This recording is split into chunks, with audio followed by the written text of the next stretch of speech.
దేవుని నామానికి మహిమ కలుగును గాక. కూడి వచ్చిన మీ అందరికీ యేసుక్రీస్తు వారి పేరిట ప్రత్యేకమైన వందనాలు. ప్రశస్తమైన ఈ సాయంకాల సమయంలో వాక్యాన్ని మనం శ్రద్ధగా విందాం. పరిశుద్ధ గ్రంథము నుండి మొదటి కొరింథీయులకు రాసిన పత్రిక 15వ అధ్యాయము 33వ వచనాన్ని చదువుతుంటారు. దుష్ట సాంగత్యము మంచి నడవడిని సరిపోతుంది. దుష్ట సాంగత్యము మంచి నడవడిని ఏం చేస్తుంది చెప్పారు. జాగ్రత్తగా గమనించండి.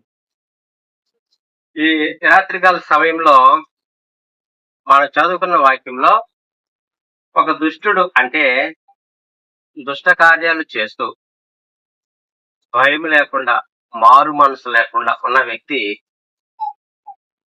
మంచి నడవడి అంటే ఒక మంచి ప్రవర్తన కలిగిన వ్యక్తిని పాడు చేయగలడు సాంగత్యం ద్వారా. సాంగత్యం అంటే ఏంటి? స్నేహం. ఏంటండి? స్నేహం. ఒక స్నేహితుడి యొక్క ప్రభావము మీ మీద చాలా బలంగా పనిచేస్తుంది. ఎంతవరకు పనిచేస్తుంది అంటే నేను పూర్తిగా పాడు చేయొచ్చు, పూర్తిగా బాగు చేయొచ్చు.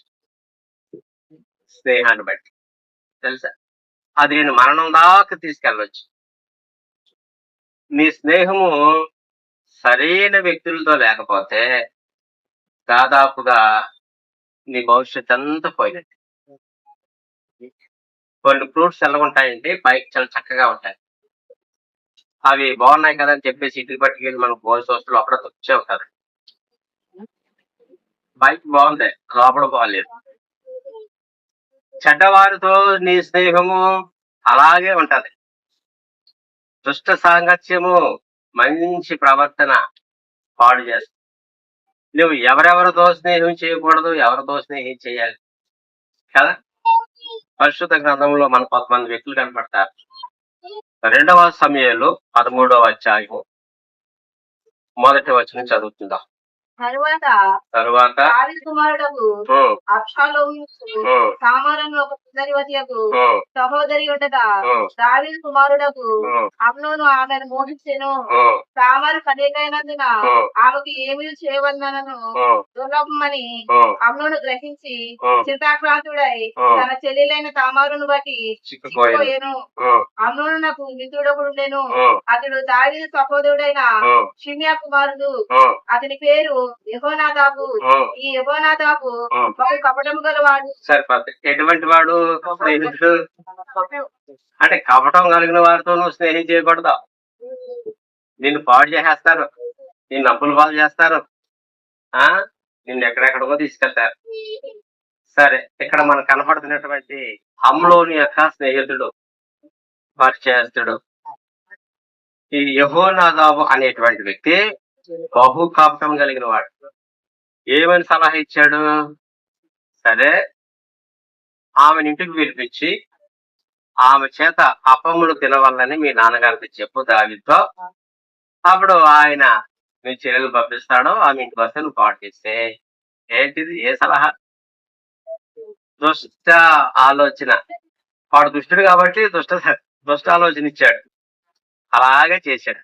చేసి పాడు చేసి ఏమి ఎరగనట్టున్నాడు. విత్తనాలు విత్తిన తర్వాత మొక్క అవ్వకుండా ఉంటుందా? పాపం పండుద్ది కదా. ఈ విషయం ఏమండి తామారు వాళ్ళ అన్నకు తెలిసింది. అబ్షాలోము మనసులో పెట్టుకున్నాడు. ఒక రోజు విందు ఏర్పాటు చేసి దావీదు దగ్గరికి వెళ్ళి, నేను త్వరకొచ్చి కత్తిరిస్తున్నాను కాబట్టి విందు ఏర్పాటు చేస్తున్నాను, అమ్లోని పంపించు అన్నాడు. దావీదుని కూడా రమ్మన్నాడు. కానీ దావీదు అన్నాడు, మేము చాలా పెద్ద సమూహం, వదిలే వాళ్ళు తీసుకెళ్ళి అన్నాడు. విందుకి వెళ్ళిపోయారు అందరూ. వీడు ఉన్నాడు అమ్లోని అన్నవాడు. అసలు విందు ఎందుకు ఏర్పాటు చేశాడు? చెప్పడా కదా. చెప్పేశాడు. ఒక పని వాడిని పెట్టి అమ్లోని కత్తితోటో ఖడ్గంతో చంపించేశాడు. ఎవరి సాంగత్యం ఇది? జాగ్రత్త. నువ్వు స్కూల్లో కాలేజీల్లో మంచి స్నేహితులతో నువ్వు స్నేహం చేయాలి. కంపెనీలో కూడా ఈ రోజు ఇవాళ రేపు అంతా మోసమే. ఎవరు నమ్మడానికి లేదు, అసలు ఎవరు నమ్మడానికి లేదు. దుష్ట సాంగత్యం ఎక్కడ తీసుకుపోయింది తెలుసా? మరణం దాకా తీసుకుపోయింది. ఎక్కడ తీసుకుపోయిందండి? దుష్ట సాంగత్యము మంచి నడవడిని. పోనీ ఈ అమ్ములను అన్నవాడు అటువంటి మాట చెప్పినప్పుడు ఈ యెహోనాదాబు అన్నవాడు గద్దించాలి. తప్పు అలాంటి పనులు చేయకూడదంటే బ్రతికేవాడే, వీడు కపటం గలవాడు, వీడు మంచివాడు కాదు. చూసారా, నేను మరణం దాకా తీసుకుపోతే నీ స్నేహితుడు ప్రభావం నీ మీద ఉంటదా? నేను సావాసం చేస్తే అయిపోతాడు ఆటోమేటిక్గా. చూడండి, పరిశుద్ధ గ్రంథం నుండి 2వ దినవృత్తాంతం 33 చదువుతున్నాను. అతడు తన కుమారులను అగ్నిలో గుండా దాటించి ముహూర్తములను విచారించుచు చిల్లంగితనమును వాడుతూ చేయు కన్న పిశాచములతోనూ సోదిగాండ్లతోనూ సాంగత్యము చేయొచ్చు యెహోవా దృష్టికి బహుగా నడుస్తూ ఆయనకు కోపం పుట్టించెను. ఎవరికి కోపం పుట్టించాడండి? దేవునికి కోపం ఎందుకు పుట్టించాడు? ఎవరితో సాంగత్యము? శిలక దోషం చెప్పేవాడితో. అస్తరేకులు చూపించుకుంటారు కొంతమంది. నేను కోటేశ్వరుని అయిపోతానని చూడు. అందరూ కోటేశ్వరులు అయిపోతే పని చేసేదారు, డ్యూటీ చేసేదారు. ఒక 2 కోట్లు ఉన్నాయంటే నువ్వు ఇంట్లో బయటకు వెళ్ళవు అసలే. అందరికి 2 కోట్లు ఉంటాయి, 4 బిల్డింగ్లు ఉంటాయి, ఎవరు పని చేస్తారు? నేను కోటేశ్వర్, నువ్వు ఇంట్లో కూర్చుని మంచం మీద పడుకుని చూపించుకో. కొంతమంది స్నేహం ఎవరితోనండి? ఎవరితోటి? మంత్రాజ్ఞులు, చిల్లంకి ధనము, సోది చెప్పేవాడితో, ముహూర్తములు చేసేవాడితో. ముహూర్తములు కదా చేయొచ్చా? అటువంటి పిచ్చి పిచ్చి పనులు మనం చేయొచ్చా? కాళ్ళకి నల్లతాడు కట్టడం, సాయంతులు కట్టడం, ఏమండి ఇటువంటివి ముహూర్తాలు ఈ రోజు వెళ్ళొచ్చా? బయటికి వెళ్ళకూడదా? దేవుని కోపం కలిగించేవి. ఎవరితో? మనీషా అనేటువంటి రాజు ఎవరితో స్నేహం చేస్తాడంటే ఇటువంటి అన్యాచారాలు చేసే వ్యక్తితో. మంచోళ్ళ వాళ్ళు పిల్లల్ని బలిచ్చి, పిల్లల్ని అగ్నిగుండం దాటించి, ఎవరితోనండి మన స్నేహము? క్రైస్తవులు ఎవరితో స్నేహం చేయకూడదు? ఇటువంటి వాళ్ళతో స్నేహాలు చేయకూడదు. శుక్రవారం రోజు దీపం ముట్టించిన తర్వాత డబ్బులు ఇవ్వకూడదట. ఏంటవి? ఆచారాలు కాదండి. కొంతమంది సెంటిమెంట్ అంటే వెళ్ళిపోద్దా ఆవిడ డబ్బంతా వెళ్ళిపోద్దా? భారతదేశంలో డబ్బంతా అమెరికా వెళ్ళిపోయింది తెలుసా లక్ష్మి? అందుకే అందరూ అమెరికా పోతున్నారు డబ్బు కోసం. సరస్వతి కూడా అమెరికా వెళ్ళిపోయింది, అందుకే చదువుకు అడిగి వెళ్ళిపోతున్నారు. ఇక్కడ లేదు, ఇక్కడ మంచిగా లేదని, కరెంట్ ఉంటుందని అమెరికా వెళ్ళిపోయింది. అమెరికాలో బాగుంటది కదా. సరస్వతి వెళ్ళిపోయింది, లక్ష్మి వెళ్ళిపోయింది. కాబట్టి అక్కడ 1,00,000 రూపాయలకి ఎంత? అక్కడి నుంచి 1,00,000 పంపితే ఇక్కడ ఎంత అవుతుంది? భారతదేశంలో 1,00,000 ఇక్కడ ఎంత అవుతుంది? అక్కడి నుంచి 1,00,000 పంపితే చూసారా ఎక్కడ ఉంది ఇప్పుడు లక్ష్మి? చూసారా, మీ ఇంట్లో లేదు, మా ఇంట్లో లేదు. ఎక్కడ ఉంది? America, UK. గమనించండి, ఎవరితోని మన స్నేహం ఎవరితో చేస్తారండి? ఎవడో వస్తాడు, ఒక తాపకం వచ్చాడు, ఏంటి మీరు వెళ్ళి ఇక్కడ పెట్టారు అంటాడు. ఇక్కడ పెడితే మీకు డబ్బులు ఉండవు అంటాడు. నువ్వు కష్టపడితే ఇక్కడ డబ్బులు ఉంటాయి, నువ్వు కష్టపడిన డబ్బులు ఎక్కడ ఉంటాయండి? నేను మనసు నుంచి ఇలాగే చేశారు, ఇలాగే అంటాడు. ఈ బాడీ అంటే ఇలా కట్టారంటే గొడవ బదులు కొట్టేస్తావు. నీకు టెన్షన్, నీకు అనుమానం.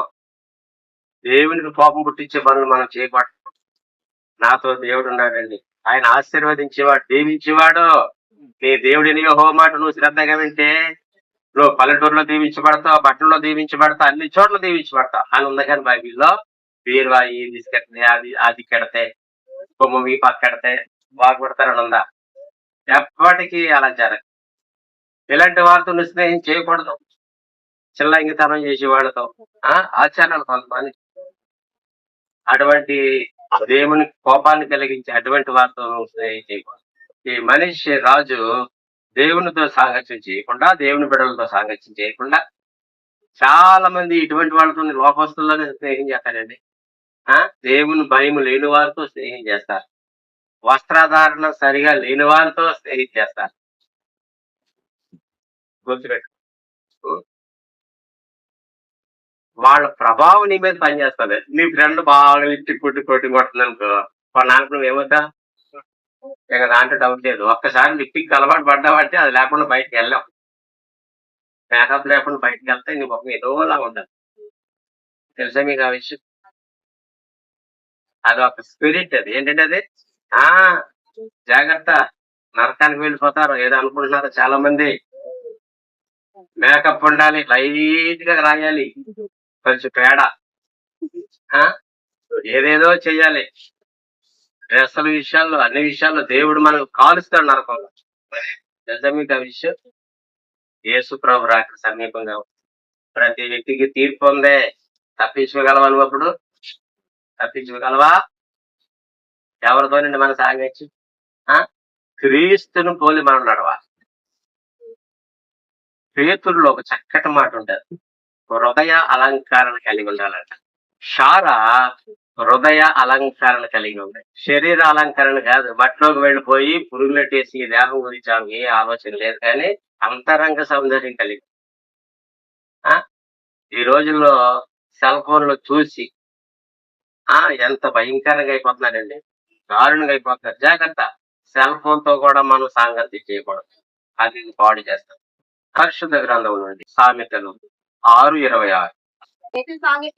వేశ్య సాంగత్యము చేయవానికి రొట్టు తొనక మాత్రమే మిగిలి ఉంది. సరిపోదు. ఏం మిగులుతుంది? ఎవరితో సాంగత్యం చేస్తే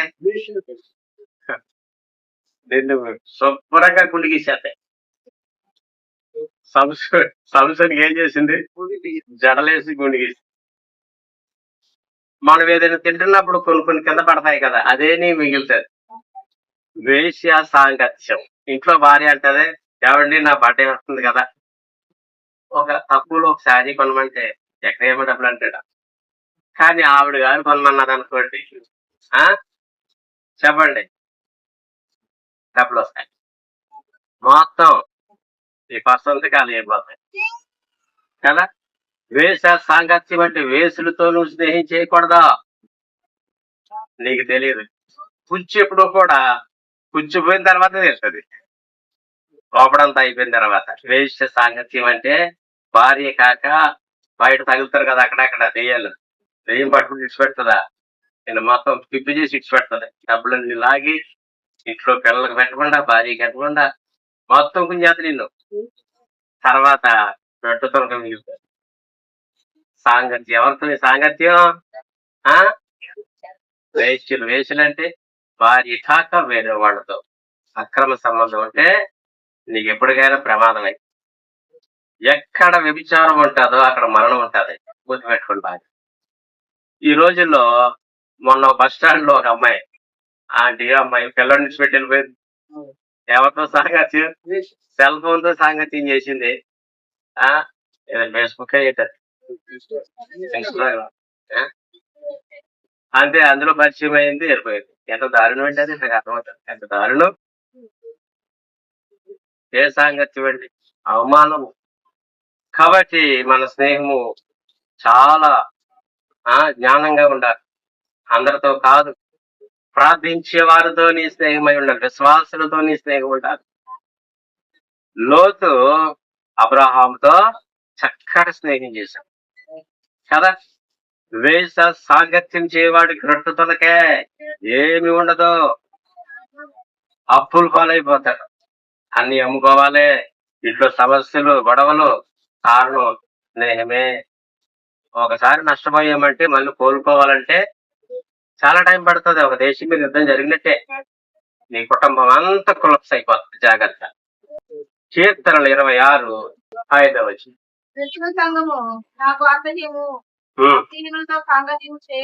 భక్తిహీనులతో నేను సాంగత్యము చేయను.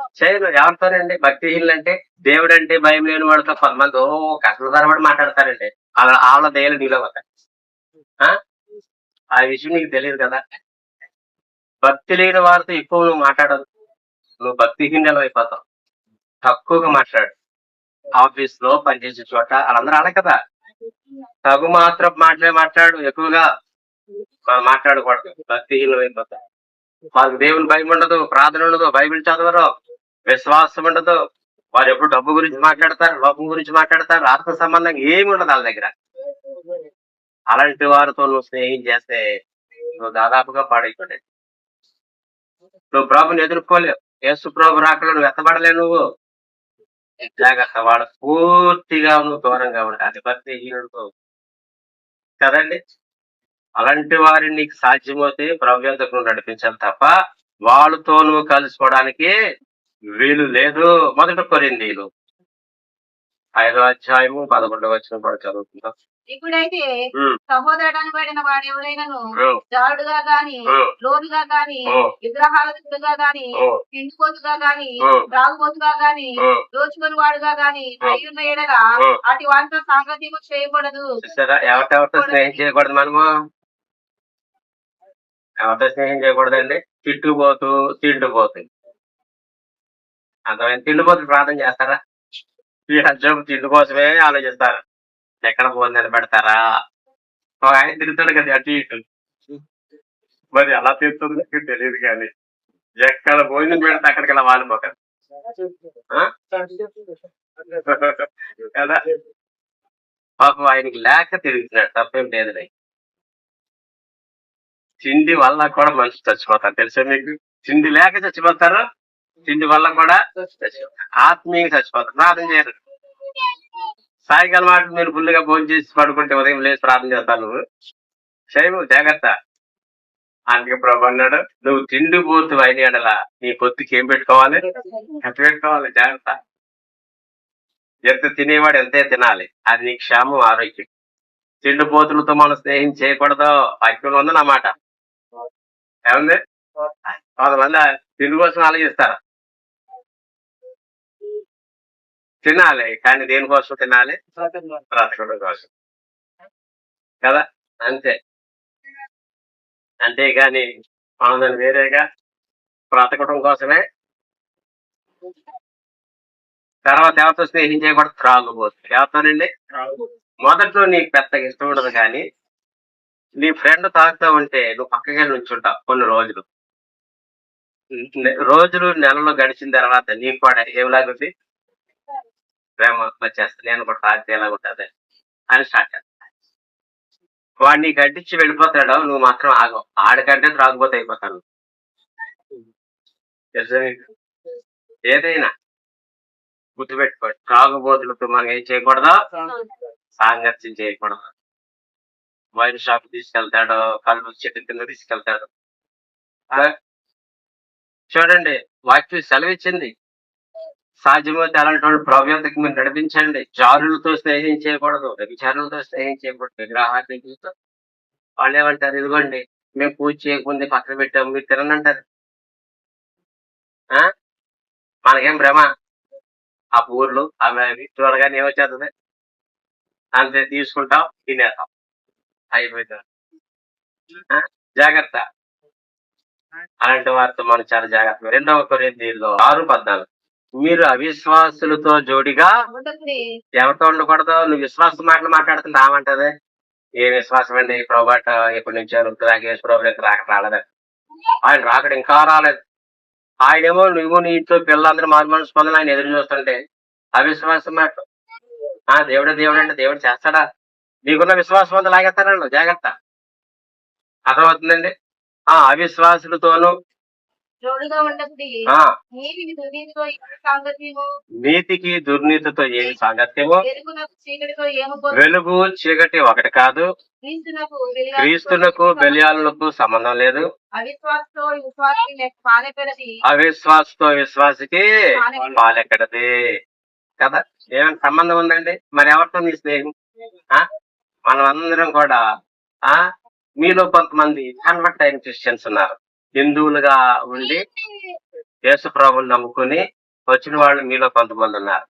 వీళ్ళు చేసే పెద్ద పొరపాటు ఏంటి తెలుసా? వీళ్ళు చేతులు కాళ్ళు కట్టి పిల్లల్ని నరకంలో త్రోస్తున్నారు. ఎలా తెలుసా?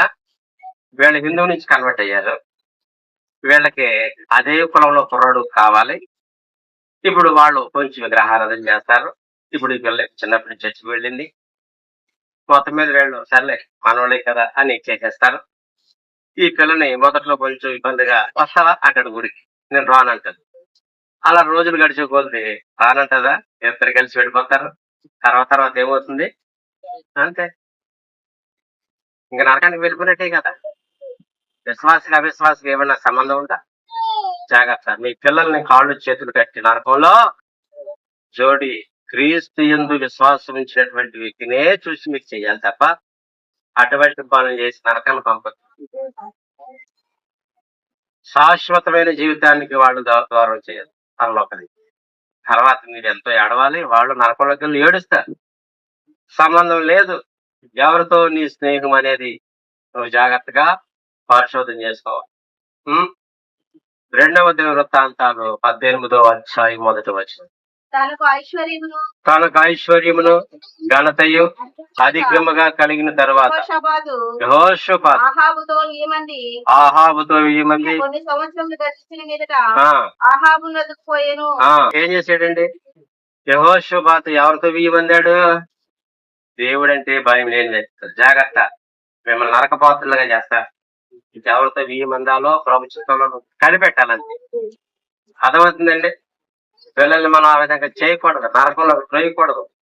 నీ స్నేహము సరైనటువంటి రీతిలో నీకు ఉండకపోతే నువ్వెంతో మూల్యం చెల్లించుకోవాలి. యెషయా గ్రంథము 41వ అధ్యాయము 8వ వచనం చదువు. నా సేవకుడైన ఇశ్రాయేలు ఉం, నేను ఏర్పరచుకుని యాకోబు ఉం. నా స్నేహితుడైన అబ్రహాం సంతానమా నా స్నేహితుడైన అబ్రహాం సంతానం. అబ్రహాం దేవునికి ఎవరండి? అబ్బా, ఎంత గొప్ప ఏమంటే భాగ్యము అబ్రహాముది. డబ్బుతో స్నేహం చేశాడా? వేషులతో స్నేహం చేశాడా? లోకంతో స్నేహం చేశాడా? సాక్షాత్తు సృష్టికర్తతోనే స్నేహితుడు. దేవుడే సాక్ష్యం ఇస్తాడు ఏమని? నా స్నేహితుడు అబ్రహాం. ఉందా? మనం ఎవరితో స్నేహం చేస్తున్నామండి? ఆ? మట్టితో. నువ్వు సంపాదించింది ప్రతి వస్తువు మట్టి దేవుడి దృష్టిలో. తెలుసా? ఏదైనా పట్టుకెళ్ళగలవా నువ్వు పరలోకం? ఒక గుండు సూదుకొని నువ్వు పట్టుకెళ్ళి, నువ్వు ఇష్టపడి కొనుక్కున్న చెవులు కానీ, ముక్కులో పొల్ల కానీ, రింగి కానీ ఏదైనా పట్టుకెళ్ళవా? పట్టుకెళ్తావా నువ్వు నీతో పాటు? దేవుడి దృష్టి ఇవన్నీ పెంటతో సమానం. నువ్వు పరుగులెడతావు అంతే. ఆఖరికి ఒక పరలోకమే స్థిరమైనది, గుర్తుపెట్టుకోండి. తర్వాత నువ్వు ఏడ్చినా ఫలితం లేదు. తెలుసా విషయం? నిత్యత్వం గురించి నువ్వు ప్రయాసం డ్యూటీ చేసుకో, బాధ్యతగా కష్టపడుకో, కుటుంబాన్ని పోషించుకో. లోకమే శాశ్వత మార్గం. ఎప్పుడు పిలిస్తే అప్పుడు వెళ్ళాలి. అసలు మరణం ఈజీ అయిపోయింది మనుషులకి. నీకు సిద్ధపాటు లేదు, ఏమీ లేదు. నువ్వు లోకంతో స్నేహం చేస్తున్నావు, దేవుడితో స్నేహం లేదు. కన్ను మూత ఎక్కడికి వెళ్తావు? నరకంలో కలిసి. పరలోకం వెళ్ళేటువంటి వారు ధనవంతులై ఉండాలా, అందంగా ఉండాలా, ఉద్యోగస్తులై ఉండాలా. పేద లాజరు, వ్యాధిగ్రస్తుడు, కురుపులతో బాధపడుతున్నవాడు కదండి. ఈ ధనవంతుడికి అన్ని ఉన్నాయి కానీ పాతాళలోకంలో కనిపిస్తుంది. లాజర్కి ఏమీ లేవు కానీ నిత్యత్వంలో కనిపిస్తుంది. అర్థమవుతుంది? ఈ లోకంలో నీకు ఏమీ లేకపోయినా చింత కలిగి ఉండదు. ప్రభా నువ్వు నాతో ఉంటే చాలు నాయన. ఎందుకు? నేను పుట్టాను కాబట్టి నెక్స్ట్ ఏంటది? మరణమే. తర్వాత ఏంటండి? అంతే. నువ్వు తల్లిగర్భం నుంచి ఒంటరిగా వచ్చావు, నువ్వు ఒంటరిగా వెళ్ళవలసిందే. పరలోకం కోసం సిద్ధపడు. ఇది నాది, అది నాది, మొక్క నాదే. ఏది నీది కాదు. ఏది పట్టుకెళ్ళవస్తుంది పరలోకమే నీకు స్థిరమైన. స్నేహితుడు దేవునికి అబ్రహాము స్నేహితుడు. మరి నువ్వు దేవునితో స్నేహం చేయాలి, నువ్వేం చేయాలి కదా? యోహాను సువార్త 15:14 చదువుకుందాం. నేను మీకు ఆజ్ఞాపించిన వాటిని చేసిన ఎడల మీరు నాకు స్నేహితులై అది అంటే ఆదివారం చర్చికి వస్తే నువ్వు స్నేహితుడివా? కాదు. కాలికెత్తే స్నేహితుడివా? కాదు. ఆదివారం చర్చికి వెళ్తే నువ్వు స్నేహితుడు కాలేవు, కాలికెత్తే స్నేహితుడు కాలేవు. లేదు నేను వాక్యం చెప్తే నేను స్నేహితుడు కాలు కుదరదు. మరి ఎవరు? నా ఆజ్ఞను పాటించే వ్యక్తే అంతే. మరి మీరు ఎంతమంది దేవుని ఆజ్ఞను పాటిస్తున్నారు? ఒక్కసారి పరీక్షించుకోండి. అంటే ఇప్పుడు దాకా నువ్వు స్నేహితుడిగా ఉన్నావా, శత్రువుగా ఉన్నావా? ఈ లోక స్నేహము దేవునితో వైరమని నీకు తెలీదా? శాఖపత్రిక కదా. మరి నువ్వు దేవునితో స్నేహం చేస్తున్నావో, లోకంతో స్నేహం చేస్తున్నావో? మరి దేవుని స్నేహితుడు కావాలంటే నువ్వు ఆజ్ఞను పాటించవలసిందే. ఒకవేళ నువ్వు లోకంతో పొత్తు పెట్టుకున్నావేమో, లోపంతో ఉన్నావేమో. ఆ 4వ అధ్యాయము 4వ వచనం. వ్యభిచారులారా, వ్యభిచారులారా, ఈ లోక ఈ స్నేహం లోక స్నేహము దేవునితో వైరమని ఎరుగరా? మీరు ఎరుగురా. కాబట్టి కాబట్టి ఎవడు ఎవడు ఈ లోకంతో స్నేహం చేయగోరునో వాడు దేవునికి శత్రువు అగును. అది చూసారా ఎంత దారుణం అండి. నువ్వు దేవునికి శత్రువు మాట్లాడాలి. నువ్వు లోకంతో స్నేహం చేస్తున్నావు అంటే నువ్వు దేవునితో శత్రువే. నీకు వాక్యం అంటే విలువ లేదు. వాక్యానుసారంగా జీవించు, వాక్యానుసారంగా మాట్లాడు, వాక్యానుసారంగా నీ వస్త్రధారణ ఉండదు, నీ నడత ఉండదు, నీ ప్రవర్తన ఉండదు. అప్పుడు నువ్వేమైనట్టు శత్రువు. ఎవరికండి? దేవునికి శత్రువులు. అర్థమైందా? అబద్ధాలు నోరు తెరితే అన్ని అబద్ధాలే. అబద్ధమును ప్రేమించి జరిపించి ప్రతివాడు నరకంలో పురుగులా మాట గుర్తుపెట్టుకోండి. నీతి కొరకు ఆకలి దప్పులు పిలవారు ధన్యులు. అంతే. అన్నం లేకపోయినా పర్వాలేదు, నీకు నీతిగా ఉండంతే. ఒక రూపాయి కోసం అబద్ధం ఆడొద్దా? చచ్చిపోతాం, అలాగే చచ్చిపోతాం. పరలోకం వెళ్దాం.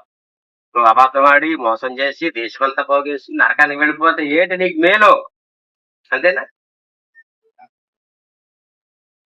యథార్థవంతులను దేవుడు వర్దిల్లా లోక స్నేహం. ఎంతమంది లోక స్నేహం అంటే ఏదైనా ఒక సెల్ ఫోన్ లో చూసారనుకో డ్రెస్, అది అన్న కొనేయాలి. ఆమె ఇలా వేసింది అనుకోండి, జల్లో ఇలా వేసేయాలి. ఇలా కడితే అలాగా ఇక్కడ కుట్టించి ఇక్కడ కుట్టించి ఇక్కడ కుట్టించి ఇక్కడ కుట్టించి ఇక్కడ కుట్టించి మాత్రం ముక్కు మొహం కుట్టించేసి కొంతమంది లోక స్నేహం. తెలుసా మీకు? కిమ్మని లామోస్ గారు సాక్షి విన్నారు కదా. ఎంతమంది విన్నారు? కిమ్మని లామోస్ గారు కదా. సైతాన్ యొక్క ట్రిక్స్ ఏంటండి? పట్టీలు, చుట్టులు, పట్టీలు, చుట్టులు, గోల్డ్ రంగు బొట్టు, ఎర్రటి బొట్టు కదా. ఇవన్నీ కూడా సైతానికి భయపడ. తెలుసా మీరు ఏం చేయాలండి? భయపడ. పక్కవాళ్ళు చూసి మనం వాళ్ళలాగా ఉండటానికి వెళ్ళలేదు. పౌలు అన్నాడు, నేను క్రీస్తు యేసుని పోలి నడుచుకుంటున్నాను, మీరు నన్ను పోలే మనం యేసులాగా ఉండాలి. ఎక్కడ ఉన్నారు ఎలా ఉండాలి పిల్లలు? అంతేగాని చర్చిలో ఇక్కడ ఇలాగుండి బయటకు వెళ్ళిన తర్వాత అలాగుండి తిప్పకూడదు. అలా మన పలక తిప్పకూడదు. ఏం తిప్పకూడదు? జాగ్రత్త. చాలా జాగ్రత్త ఉంటాయి. ఇంట్లోనేమో నెమ్మదాస్తుల్లా ఉంటారు, బయటకు వెళ్ళిన తర్వాత ఇంకా ఇష్టమేక ఇక అన్నిట్లో ఉంటారు. ఇంక అన్ని నేనే ఉన్నాను మొదలంటారు. నీ వల్ల ఉపయోగం ఏంటి? నీకోసం నరకం కాసింది. లోక స్నేహము దేవునితో వైరు. నువ్వు శత్రువుగా ఉన్నావు. ఎందుకు శత్రువుగా ఉన్నావంటే ఆయన మాటల ప్రకారం నీవు జీవించలేకపోతున్నావు. ఈ రాత్రి దేవునికి స్నేహితుడిగా ఉన్నావా లేక శత్రువుగా ఉన్నావా? ఒకసారి విన్న వాక్యాన్ని బట్టి హృదయాన్ని పరీక్షించుకుందాం. ప్రార్థన. పరిశుద్ధులైన తండ్రి, ప్రేమ గల ప్రభువా, వందనములు, స్తోత్రములు. అల్పున్న యోగ్యుని రాత్రి ఈ షాపూర్ నగరంలో నిలబెట్టి వాడుకున్నందుకే మీకు వందనములు ప్రభువా. మేమెవరితో స్నేహం చేయాలో చేయకూడదు ఉదయకాల మీకు సెలవిచ్చినందుకే మీకు వందనములు ప్రభువా. ఈ బిడ్డలు దర్శించండి నాయన. మేము వేషులతో సాంగత్యం చేయకూడదు ప్రభువా. మేము త్రాగబోతులతో సాంగత్యం చేయకూడదు. ఆమెలోను చచ్చిపోయాడు ప్రభువా. కపటం గల వారితో స్నేహం చేశాడు. ఆహాతో స్నేహం చేశాడు. యెహోషాపాతు నశించిపోయారు ప్రభా. నాయన మేము దారులతో ఉండకూడదు. ఓ ప్రభా, మమ్మల్ని క్షమించండి. అబ్రహాము లాంటి స్నేహం మాకు దయచేయండి. నీ ఆజ్ఞను మేము గైకున్నప్పుడు మీతో మేము స్నేహం చేసినట్టు అందరికి వాక్యానుసారమైన జీవితాన్ని ఇవ్వండి. ఇంతవాడిన వాక్యాన్ని దీవించండి ప్రభా. నన్ను వాడుకున్న వందనములు స్తోత్రం. తీసుకొచ్చిన మా ప్రియులందరినీ బలపరిచి ఏదో చర్చిలో ఒకలాగా బయట ఒకలా జీవిస్తే అది కపటం నాయన. కపటంగా ఉన్న వారికి పరలోకం లేదు. వేషధారులకు లేదు నాయన. వేషకైనా పరలోకం ఉంది కానీ వేషధారులకు లేదు. అలా ఎవరు అనుకుంటే సహాయించి మా ప్రియులు కొంతమంది అప్లేస్తున్నారు. వారి జాబులు దీవించారు. చేతి పనులు చేసే వారికి వ్యాపారాలు దీవించారు. స్టూడెంట్స్ దర్శించండి. గర్భఫలం లేని వారికి చక్కటి గర్భఫలం ఇవ్వండి. ప్రెగ్నెన్సీని బాలించు దర్శించి ఆ రుణములు తీర్చివేసి ఒక సొంత మందిరం మీకు మాకు అనిపించింది. ఆవాస దీవించి ఆశీర్వదించండి. వాటికి ఇచ్చిన ప్రార్థనలకి యేసు గొప్ప నామమున నడుచున్నాం తండ్రి. ఆమేన్. మన తండ్రి దేవుని ప్రేమ, యేసుక్రీస్తు వారికి ఒక పరిశుద్ధ ఆత్మీయ కలిగిన సహవాసం సదాకాలం అందరికీ సంఘాన్ని తోడై ఉండను గాక. ఆమేన్. అందరికి వందనాలు.